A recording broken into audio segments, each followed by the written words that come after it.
kabarnya Buka? Alhamdulillah baik. Sudah mau loka pamungkas ini, loka panen. Kurang sedikit lagi. Kurang 1 kali PI lagi kita nanti ketemu di keinginan ya. Bu Citra, kita sudah sampai di pendampingan kelima pada hari ini. Nah, pendampingan ini tadi, ini nanti kita akan fokus pada percakapan tentang pembelajaran yang sudah panjenengan lalui selama 1 bulan ini. Lalu juga saya nanti akan menanyakan bagaimana penerapan aksi nyata panjenengan di modul 3.1 kemarin. Lalu nanti saya juga akan menanyakan rancangan program yang berdampak pada murid. Lalu setelah itu saya akan menanyakan juga perkembangan komunitas praktisi yang sudah panjenengan buat yang kemarin, perkembangannya sekarang seperti apa. Nah, setelah itu nanti saya akan mempersilakan panjenengan untuk melaksanakan dialog, coaching, observasi seperti siaran yang kemarin itu pada fase pasca observasi bersama panjenengan. Nah, saya akan mendampingi panjenengan dalam melaksanakan diskusi pasca observasi itu bersama kasih panjenengan. Nah, nanti di bagian akhir pendampingan kita akan merefleksikan proses pendampingan kita hari ini, dan juga nanti saya akan menyampaikan beberapa poin-poin penting yang akan kita panjenengan harus penuhi nanti di pendampingan individu ke-6. Ada pertanyaan, Bu Citra? Sudah jelas mungkin Alhamdulillah ya. Seperti yang sudah saya share kemarin tentang poin-poin pendampingan kita kali ini, saya akan mengejak ke bagian awal pendampingan. Begini Bu Citra, untuk pembelajaran panjenengan pada 1 bulan belakangan ini Bu Citra, kira-kira menurut panjenengan apa saja yang menjadi hal penting gitu, atau panjenengan bisa menceritakan kepada saya proses pembelajaran panjenengan seperti apa?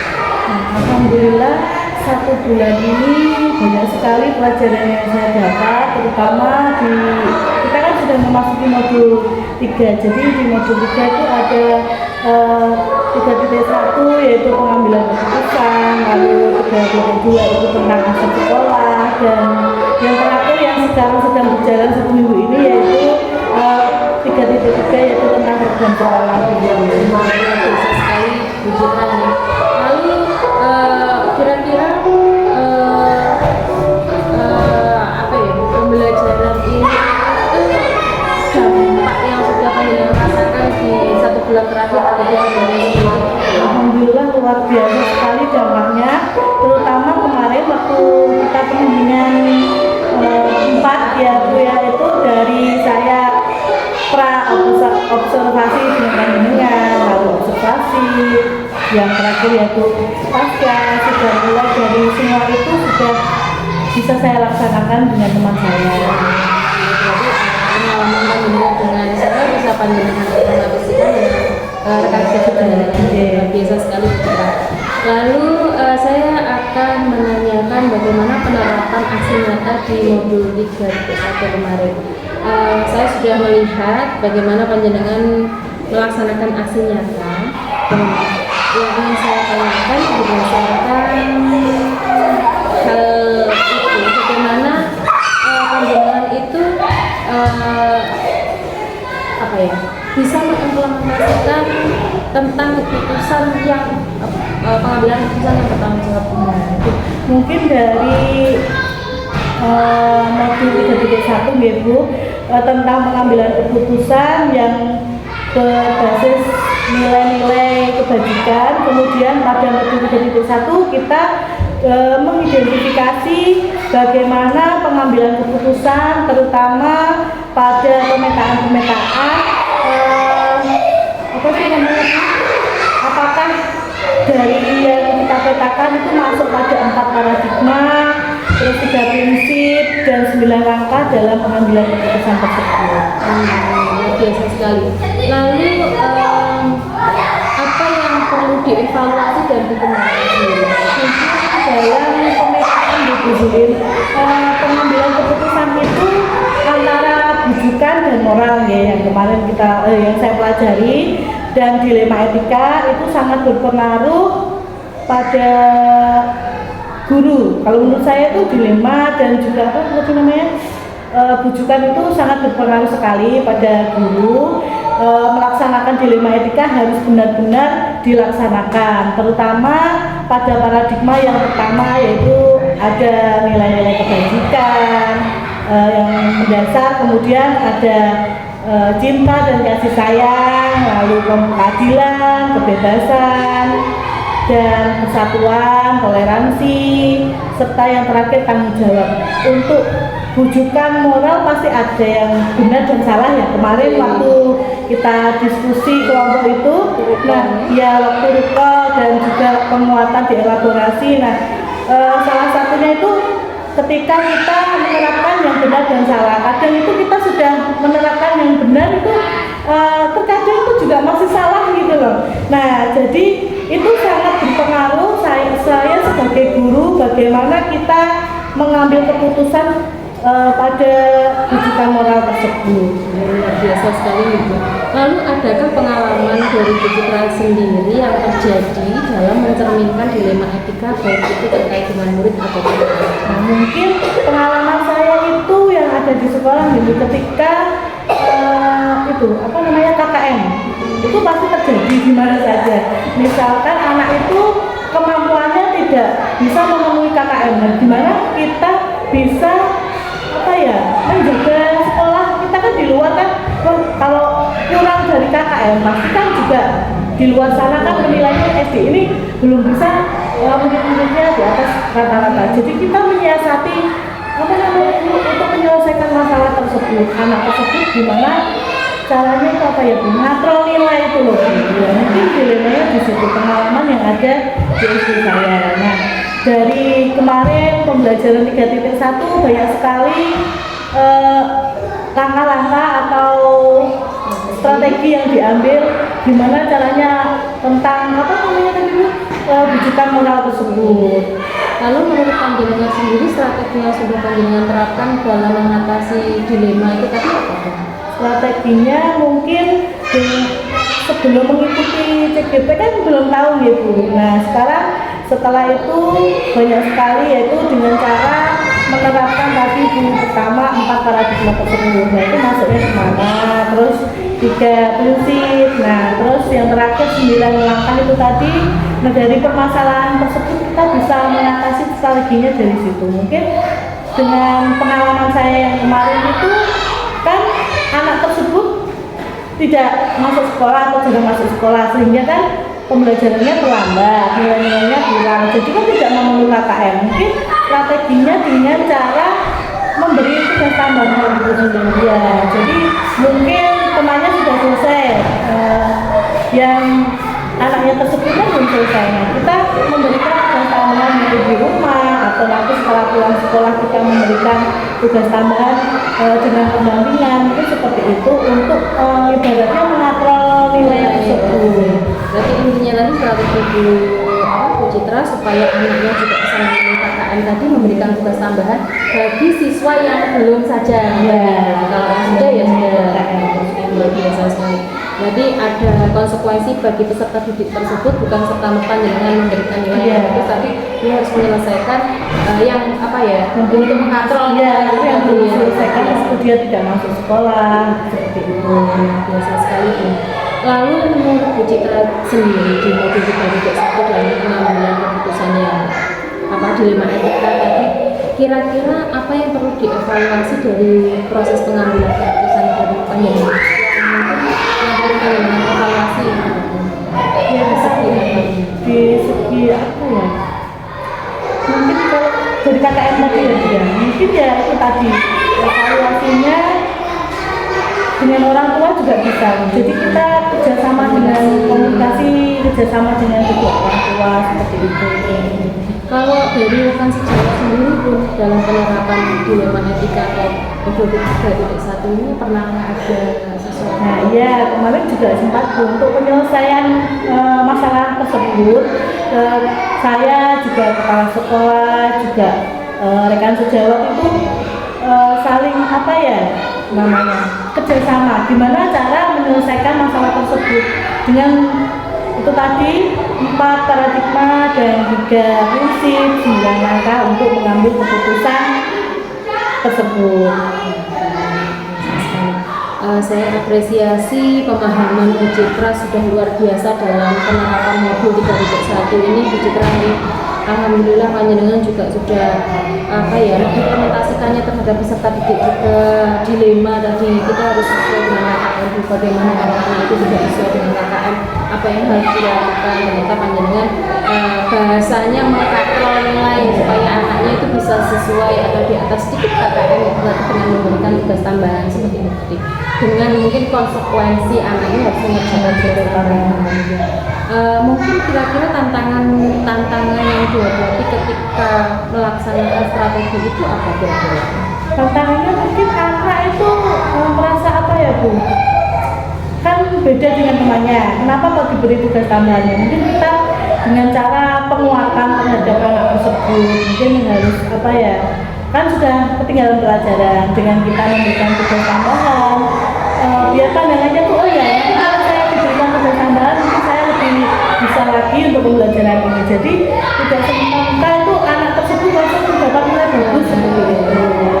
Berarti anaknya sendiri juga harus diberikan penguatan bahwa kamu nilainya masih tertinggal jika ingin nilainya lebih bagus berarti harus mengerjakan tugas. Itu sebuah konsekuensi yang harus diberikan. Tapi dengan juga memberikan penguatan bahwa tidak apa-apa supaya nilainya lebih bagus seperti itu. Luar biasa sekali ya Bu Citra. Oke, lalu kita bisa masuk di poin kedua yaitu rancangan program yang berdampak pada murid sendiri. Mungkin rancangan program sebelum saya mengikuti CKP Bu sudah ada program sebelumnya ya di sekolah. Terutama pada kegiatan yang ada di sekolah ini yaitu seperti kepramukaan atau pembiasaan-pembiasaan baik. Nah, mungkin ini yang belum terlaksana yaitu literasi Bu. Nah, sebelumnya sudah berjalan, mungkin karena banyak kegiatan itu kan kadang kan terus kelendeng gitu loh, lupa seperti itu. Nah, ini rencana saya tuh ingin mengembangkan lagi tentang literasi, yaitu mungkin sebelum pembelajaran dimulai bisa mengajak anak-anak itu nanti mengambil buku cerita di perpus lalu dibaca di halaman sekolah seperti itu.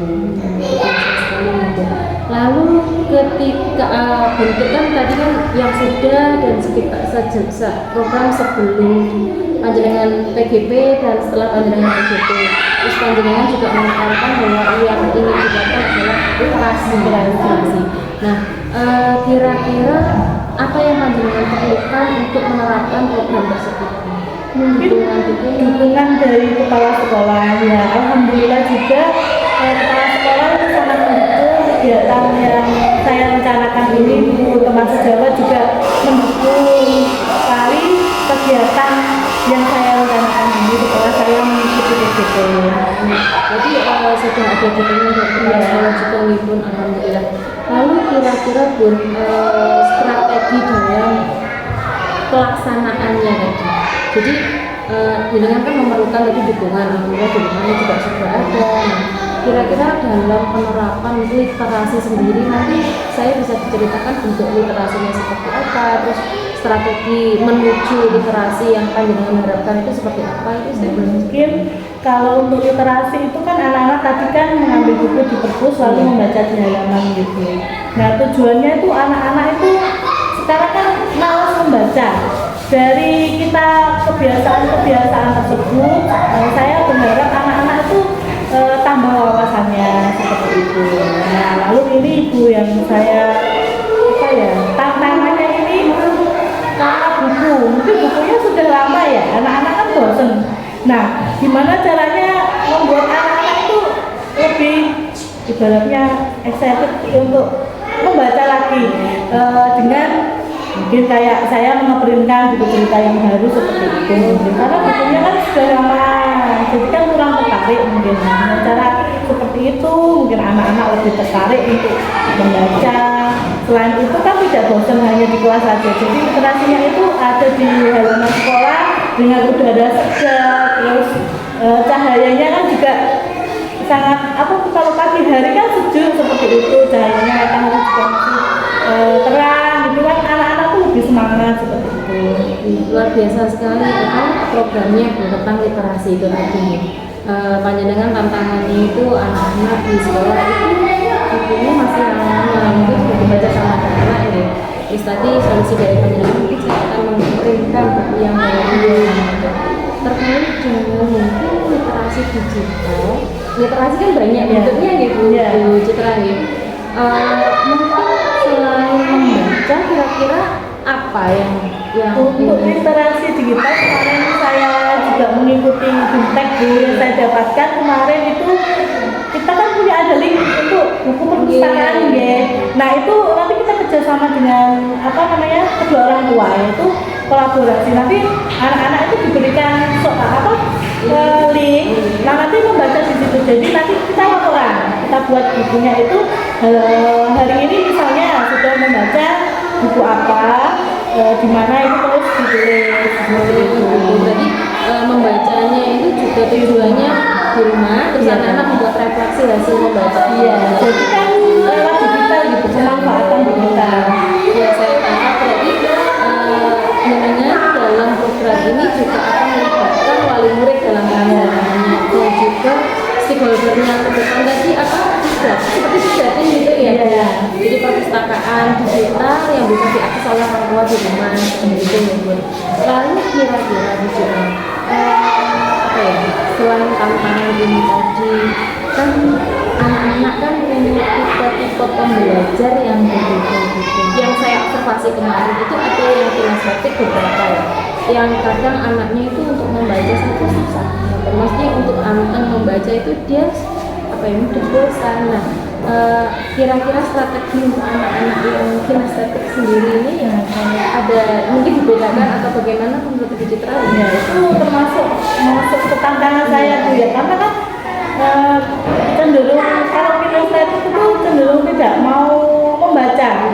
Dia tuh inginnya tuh melihat seperti secara visual, terus auditori juga. Nah, mungkin dengan cara nonton bareng itu bisa Bu. Kemarin juga selain kan sejarah ya, contohnya kemarin tuh waktu September kan ada G30 SPKI. Nah mungkin kan di buku juga ada, di internet juga ada. Nah seperti anak yang belajarnya dengan tipe kinestetik itu kita ajak lihat video. Jadi video itu juga termasuk literasi gitu, pembelajaran yang mereka dapat seperti itu. Luar biasa sekali ya Bu. Semoga wadah-wadah yang sudah panjenengan buat untuk melaksanakan program literasi panjenengan berjalan dengan lancar.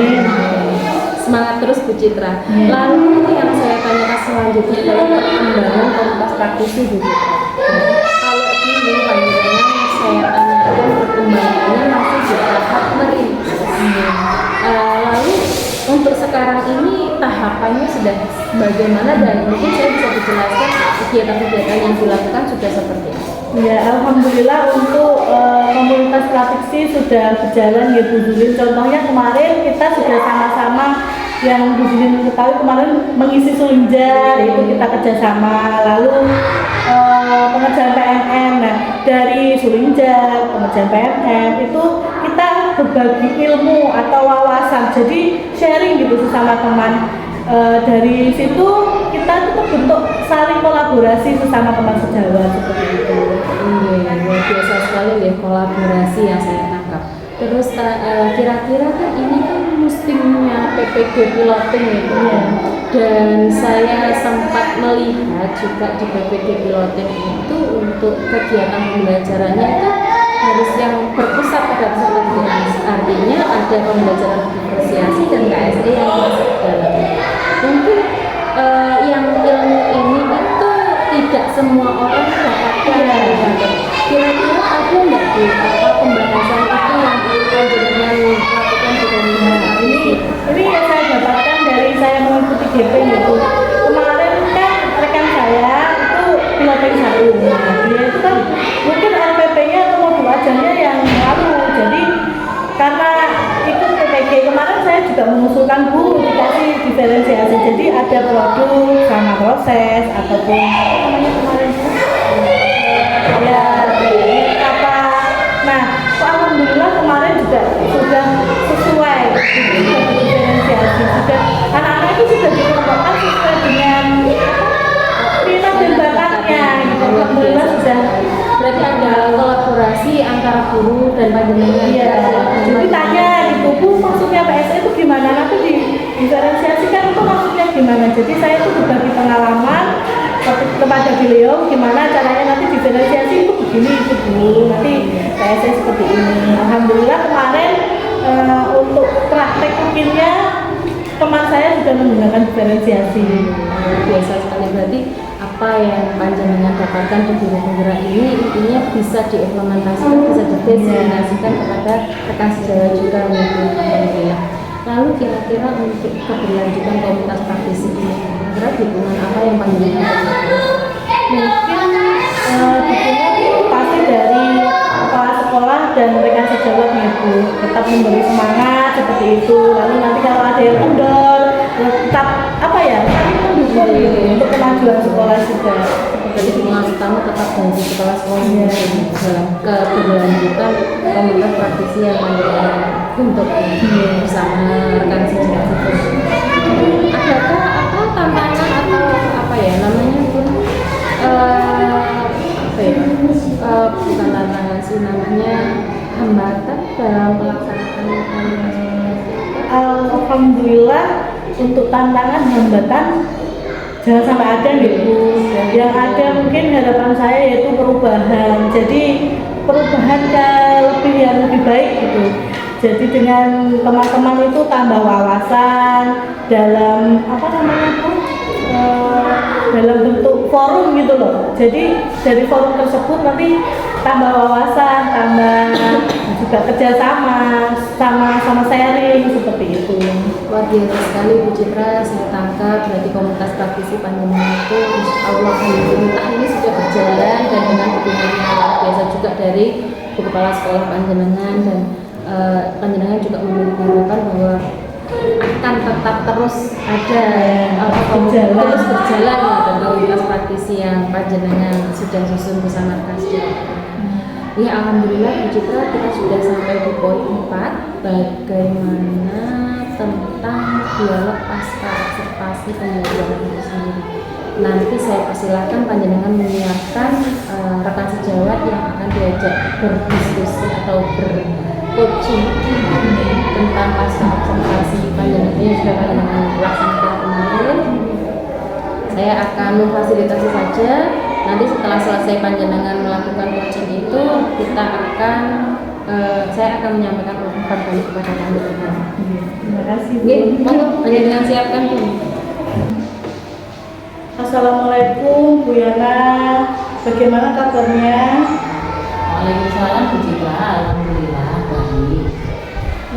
Baik Bu Yana, di kegiatan pasca observasi ini tujuannya adalah saya ingin mengajak Bu Yana mengobrol banyak hal, terkhusus pada kegiatan yang Bu Yana laksanakan pada pertemuan sebelumnya, yaitu kegiatan pembelajaran yang dilaksanakan di kelas 3. Jadi sebelumnya saya sampaikan catatan yang sudah saya catat, ada beberapa hal yang ingin saya tanyakan. Boleh Bu Yana?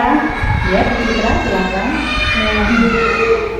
Baik, yang ingin saya tanyakan Bu Yana, yang pertama, bagaimana perasaan Bu Yana setelah melakukan kegiatan pembelajaran kemarin? Terima kasih Bu Citra, alhamdulillah sedikit puas ya, karena ada beberapa hal yang menurut saya itu belum sempurna.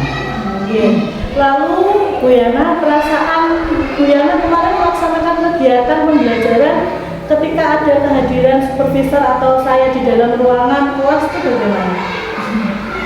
Ya sedikit agak terganggu karena mungkin ya ada seseorang yang sedang mengamati. tapi alhamdulillah hidupnya bisa berjalan lancar. Ya alhamdulillah. Lalu selanjutnya bisa Ibu Yana ceritakan bagaimana ceritakan kembali bagaimana terkait proses pembelajaran kemarin yang Bu Yana laksanakan di dalam kelas? Oke, yang pertama untuk proses pembelajarannya kemarin itu, alhamdulillah sudah sesuai dengan apa yang saya buat. Jadi pada proses pembelajaran kemarin saya sudah menyampaikan tujuan yang pertama, kemudian berikutnya menyampaikan tentang pembelajaran yang berdiferensiasi. Dan alhamdulillah pembelajaran berdiferensiasinya kemarin juga menggunakan diferensiasi konten dan proses sesuai minat dan gaya belajar anak. Alhamdulillah. Kemudian untuk proses pembelajarannya Bu Yana dengan model apa Bu? Kira-kira model PBL apa Bu? Iya Bu, alhamdulillah kemarin sudah terlaksana dengan model-model itu dan serta didik mengikuti pembelajaran dengan semangat. Alhamdulillah ya, luar biasa. Ya Bu Yana, ini tadi catatan saya juga sudah selesai, sudah sesuai juga. Beberapa yang sudah Bu Yana sampaikan, diobservasi yang sudah sesuai semua. Nah, untuk pertanyaan selanjutnya Bu Yana terkait hambatan dari proses pembelajaran kemarin, apakah ada hambatan yang terjadi Bu? Oh iya, untuk hambatannya mungkin pada persiapan Bu. Selain itu hambatannya untuk siswa itu masih ada siswa yang takut untuk berpendapat. Jadi ya tidak semua siswa bisa aktif. Oh, seperti itu nih.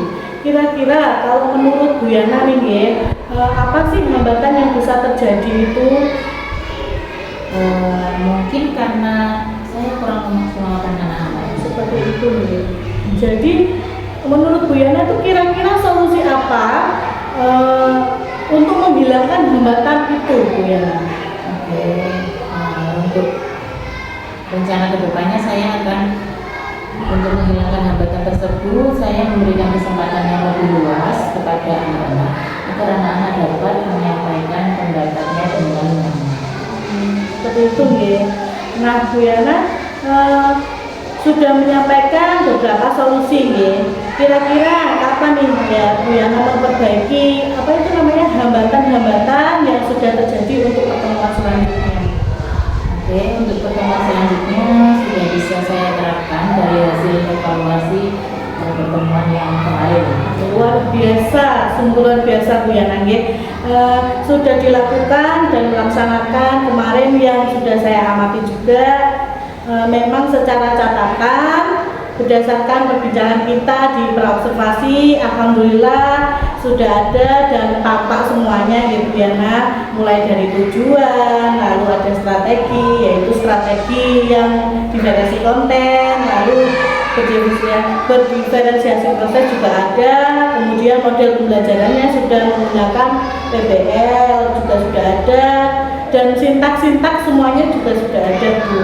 Cuma ada mungkin beberapa hambatan yang sudah Bu Yana sampaikan seperti tadi ya hambatannya, dan solusinya sudah bagus. Semoga yang disampaikan Bu Yana tadi solusinya bisa terlaksana lebih positif lagi sehingga lebih baik, mungkin bisa membantu Bu Yana untuk kegiatan pembelajaran yang terlaksana dengan baik Bu Yana, lebih positif lagi.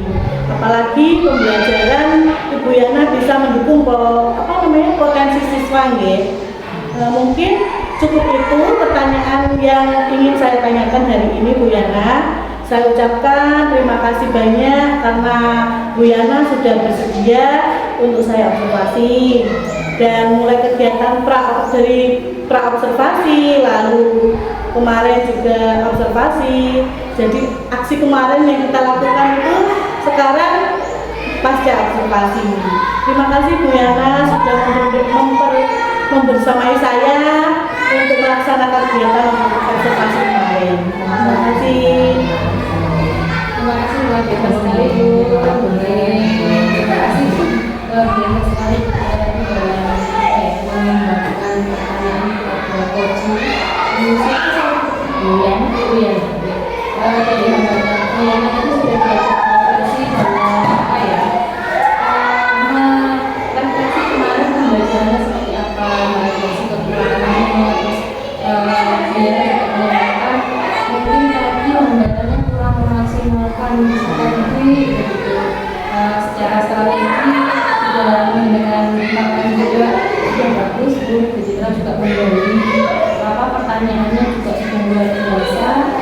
terima kasih atas kolaborasinya hari ini.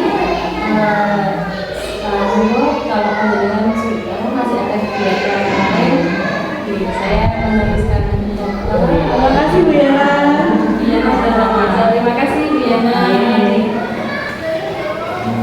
Alhamdulillah Bu Citra tadi coaching bersama coach panjenengan. Saya lupa tadi namanya siapa Bu Yana. Luar biasa sekali panjenengan dalam menggali apa ya Bu Yana tadi dalam menjawab pertanyaan-pertanyaan seperti kita juga sudah luar biasa bagaimana beliau merefleksi diri pembelajarannya di kelas seperti apa.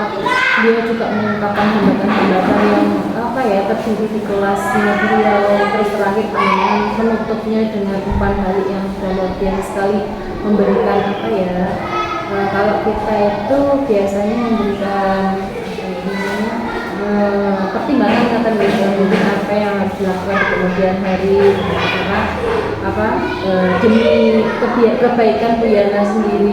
Tapi luar biasa sekali Bu Yana tadi sudah sedikit tentang pembelajaran berdiferensiasi, PSE dan lain sebagainya. Nah, itu apakah sebelumnya sudah berkonsultasi dengan Bu Citra atau bagaimana?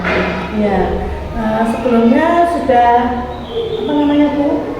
Minta saran juga kan pembuatan modul ajarnya kan juga cari referensi gitu ya, kok tanya ini kok ada maksudnya ini apa Bu gitu tanya, lalu saya memberi masukan maksudnya seperti ini kelompoknya seperti ini. Alhamdulillah beliaunya juga sudah bisa menerapkannya kepada anak.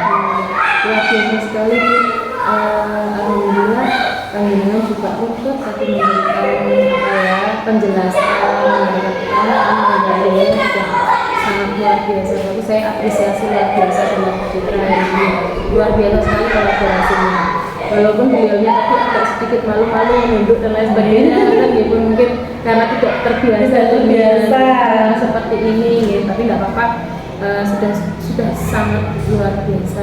Jadi nanti yang saya masukkan di penilaian aksi nyata 2.3 pun sudah tergambar jelas penilaiannya nanti panjenengan seperti apa.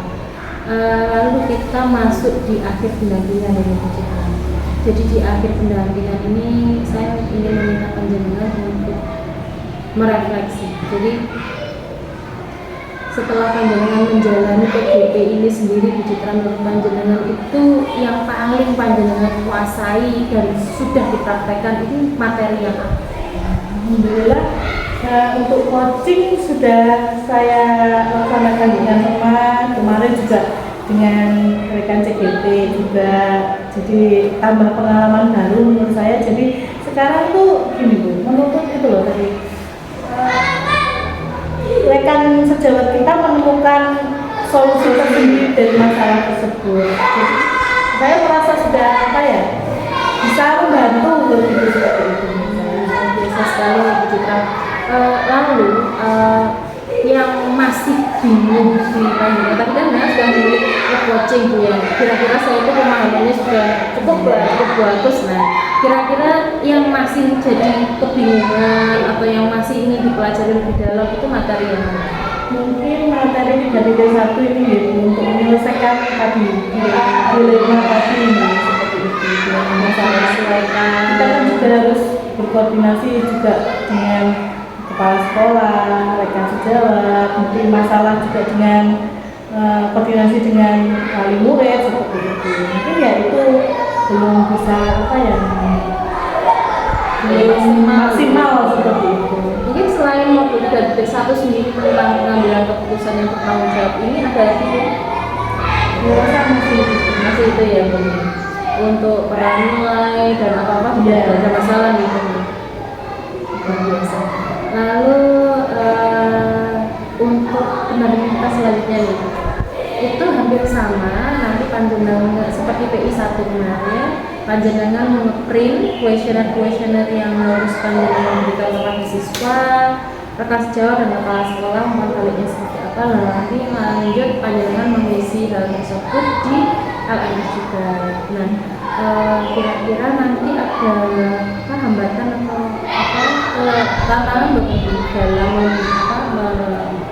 melaksanakan empat balik bersama peserta sejawat dan peserta didik. Alhamdulillah untuk pengalaman yang sebelumnya untuk pengisian kuesioner sudah tidak ada hambatan. Mungkin untuk berikutnya juga teman-teman sudah bisa juga tidak ada hambatan. Tidak ada hambatan, dan saya juga mengingatkan panjenengan nanti mengisi refleksi mandiri itu yang di situ kan ada, nah bahwa nanti juga diisi. Jadi rekan sejawatnya 5, terus anak-anaknya 5 sama kepala sekolah, lalu panjenengan 5. Lalu Bu Citra, saya juga ingin mengingatkan panjenengan untuk melaksanakan diskusi bersama rekan sejawat dan kepala sekolah tentang pemetaan aset yang ada di modul 3 ini. Nah, lalu mungkin di situ panjenengan bisa menentukan jadwalnya dulu, nanti pemetaan asetnya seperti apa, ataukah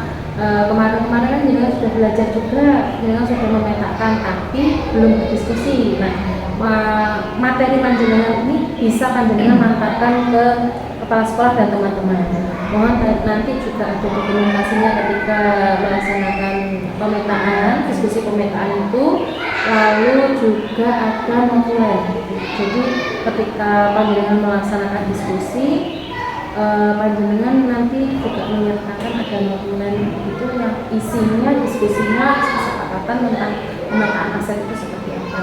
Nah, kelanjutannya itu nanti pada pendampingan ke-6 tadi, nanti saya akan mengambil dokumentasi bersama rekan sejawat ataupun nanti kepala sekolah pun dalam kaitannya ini mereka tanggapan mereka tentang pemetaan aset yang sudah panjenengan laksanakan bersama rekan sejawat dan kepala sekolah. Nanti saya akan tanya-tanya, mungkin nanti saya bisa diberi referensi yang kira-kira bisa saya tanya, nggak banyak, mungkin sekitar 2 pertanyaan saja, 2 sampai 3 persen. Kira-kira itu nanti 2 sampai 3 pertanyaan, nggak banyak. Jadi nanti saya akan menanyakan mungkin refleksi mereka terkait dengan diskusi kolaborasi pemetaan aset bersama pemerintah dan koperasi. Lalu mungkin saya juga akan menambahkan pertanyaan karena itu adalah pendampingan terakhir nih dalam PGP kita. Saya ingin juga beliau-beliau yang saya tanyakan ini 2 orang saja, itu menyampaikan refleksinya terkait dengan Bu Citra sendiri yang sudah mengimbaskan kemarin mulai diskusi fasilitasi visi, dan pokoknya saya ingin beliau yang saya wawancarai nanti itu menjabarkan sedikit tentang panjenengan selama mengikuti PGP. Itu saja Bu Citra, mungkin ada yang perlu ditanyakan? Cukup tidak itu. Oke, kalau begitu saya akhiri Bu Citra pendampingan kali ini luar biasa sekali. Ilmu yang saya dapatkan juga dari panjenengan, sharing yang kita lakukan nanti. Semoga gambaran-gambaran dari coaching kita hari ini itu memberi pemantapan panjenengan dalam melaksanakan kegiatan-kegiatan PGP selanjutnya. Mungkin ada dari Bu Citra pendapat tentang saya yang harus saya perbaiki. Alhamdulillah sudah tidak ada yang sudah jelas. Nanti kalau misalnya Bu Citra ada kendala, monggo bisa menghubungi saya lewat telepon atau WA Bu Citra. Mungkin akhir kata dari saya, kurang lebihnya saya mohon maaf. Wassalamualaikum warahmatullahi wabarakatuh. Terima kasih.